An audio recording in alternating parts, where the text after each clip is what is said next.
Welcome into Duval Daily, presented by GenJag.com. I'm Jordan DeLugo. Thank you so much for tuning in here on Friday, January 3rd. Sorry it's been a little bit slow this week. Obviously, I had the holidays, have had my boy home sick a little bit the last couple of days, and also having some work done on the house. So it's been a little bit chaotic, a little bit difficult to get work done, get content out for y'all. We did talk about yesterday morning, my coaching rankings for the Jaguars. And at the top of the list, I had Liam Cohen at 2, Ben Johnson at 1. Those are my personal rankings, not like who I think is most likely to be the coaches in Jacksonville, but who I would be most excited about. And every single coach, every single one, will have challenges that they have to overcome in Jacksonville or wherever they're hired. There's no way to know for certain how a head coach will do in a given situation. There's just no way to know. It is a very difficult job to do. There's a ton of turnover in this business for a reason, whether it's ownership issues that impact the coach's ability to get the job done, personnel issues that impact the coach's ability to get the job done, the coach developing their own issues throughout their time in a given stop, right? I think you've seen all those different things around the league. And I think in Jacksonville, you've seen personnel issues. I think you've seen coaching issues. So it is difficult to sit here and say, if they hire this candidate, it will be a home run hire. It will work out. Things will turn around in Jacksonville, right? So I want people to realize that. But having said that, I think there's still reason for potential excitement with certain candidates. There's reason to say this is a good hire because of XYZ. And I think looking at Ben Johnson and Liam Cohen, they offer the most reasons, the most optimistic outlook for the Jacksonville Jaguars' future for a number of reasons. We're going to talk about that today.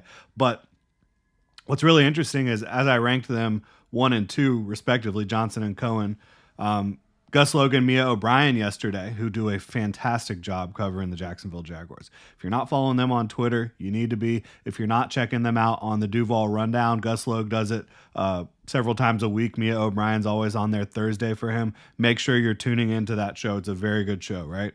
But a couple hours later, yesterday on the Duval Rundown, the Thursday edition with Gus and Mia, they were also talking about the coaching search, and they kind of were taking a look around the league at all the different jobs, and they did a really good job connecting dots between coaches and jobs, and they finished it out talking about the Jaguars job, potential Jaguars job, right? Like Doug Peterson is still employed by the Jacksonville Jaguars, and I'll link their show in the description below. But both of them feel, as do I, that it's like a 100% certainty that the Jaguars coaching job will open up. And they both said 98% chance that the GM job will also open up. So I think everyone in their right mind feels the coaching job is going to open up. And most people are feeling like it's definitely leaning strongly towards the GM job being open too, just because I think Shad Khan realizes, and if he doesn't, he will, that if Trent Baalke is your GM, even though you might like him, you might have a great rapport with him, whatever it may be, you're going to limit your coaching search. And that's just the way it is. And I would think Shad Khan would understand that having a unified vision for what a football team needs to be would be critical.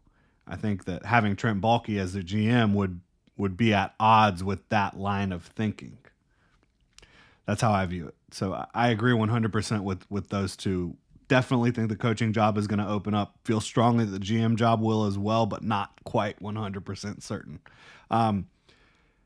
So they were predicting who will get these jobs, right? Who will get these jobs around the league. Gus is expecting it to be Ben Johnson in Jacksonville, which I think there's a strong chance of that as well.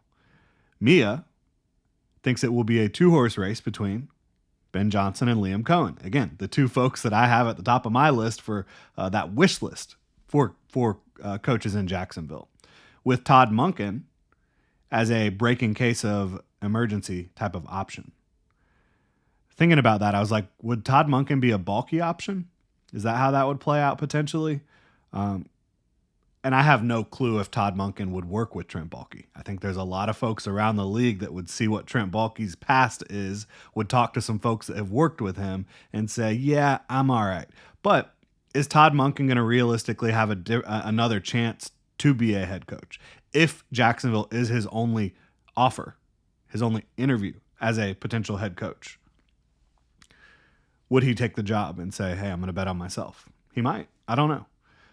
But if Todd Monken was the breaking case of emergency option, I think you could do worse. He is 58 years old, I believe, close to 60. So not the youngest guy in the room, but certainly not the oldest coach out there either. I mean, Pete Carroll's getting a lot of buzz about potentially making a comeback. And so I think age is,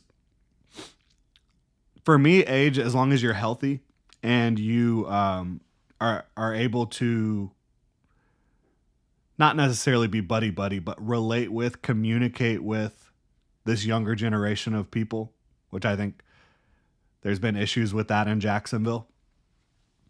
As long as you can do that, run an offense that fits Trevor Lawrence, hire a good defensive coordinator, have a unified vision, which I think Todd Monken working in Baltimore, seeing how that organization is run, probably a very good thing. Also, ton of experience. Todd Monken. Been Jacksonville wide receivers coach way back when. He's been around the block a time or two. Worked at Georgia as the offensive coordinator, Cleveland. I mean, he has extensive experience, and obviously at 58 years old, you would expect that. But I think that he would be able to design an offense around the skill set of Trevor Lawrence. Certainly, I don't think he'd be the best option, but it's possible that he could do a decent job. But we're here to talk mainly about this prediction by Mia that she thinks it's probably going to be a 2-horse race between Ben Johnson and Liam Cohen, two coaches that I'm absolutely fascinated by. What Ben Johnson has done in Detroit is nothing short of amazing because, again, yes, Dan Campbell technically is an offensive coach, but he's never been an offensive play caller, offensive play designer, right? What Ben Johnson has done there is create his own offense. And yes, came up under Adam Gase in Miami. But this is a guy that has developed his own offensive philosophies and has taken, he does this all the time. He takes from around the league. This is a copycat league, right? He's one of the best copycat guys in the league. And he'll see something that one coach does and say, hey, how could we do this? How could we maybe do it differently? And he does that a ton, which I love. I don't think you've seen enough of that in Jacksonville, quite frankly, over the last year and a half, 2 years. But I also think his ability to take what his players are telling him, apply that to an offensive scheme, to an offensive play design, and build around his players. Like taking Jared Goff from what he was at the end of his time in LA to what he is now. He's not one of the 10 most talented physically quarterbacks in the league, but what Ben Johnson and Jared Goff have been able to do from a mental standpoint, and Goff has a good arm. He does. He's just not the most athletic. He doesn't have the biggest arm in the world, but he's got a strong arm. I mean, he can make every throw, and he's accurate with the football. But the way they have mind melded in Detroit, and look, obviously having a great offensive line helps. We've seen that time and time again. And if Ben Johnson becomes the Jaguars head coach, A, you want him to continue to call plays, which he would.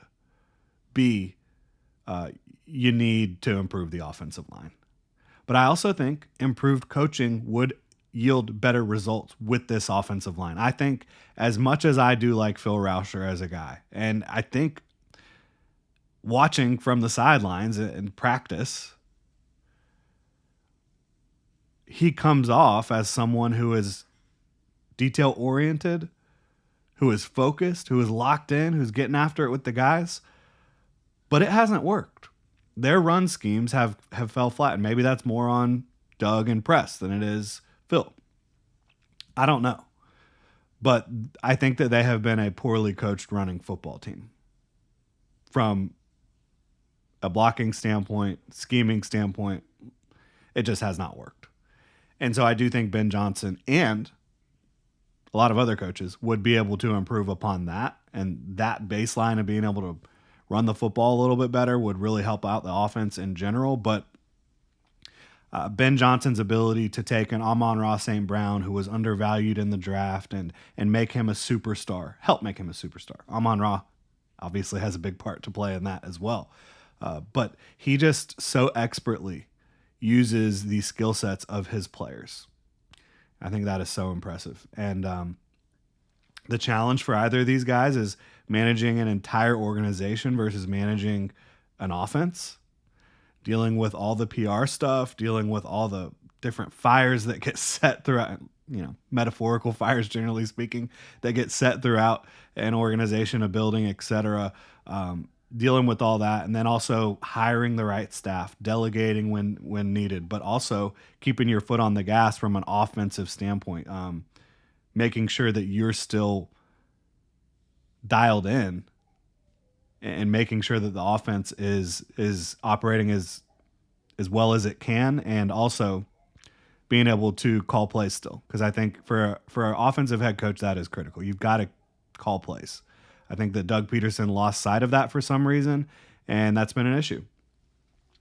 But Ben Johnson has been so impressive in Detroit, like we've said, for so many reasons. He's also 38 years old, and one thing that makes me feel that he's going to do a good job wherever he lands is how selective he's been about leaving Detroit. So many guys, when they get an offer, it's like, all right, this is my chance. But Ben Johnson has been very careful where he wants to go. And I know that he will not work with Trent Baalke. I feel confident in that. I'd be shocked if he would, quite frankly. Trent Baalke would have to get in his ear the same way he's gotten in Shad Khan's, and I just don't see that happening. But I think that Ben Johnson,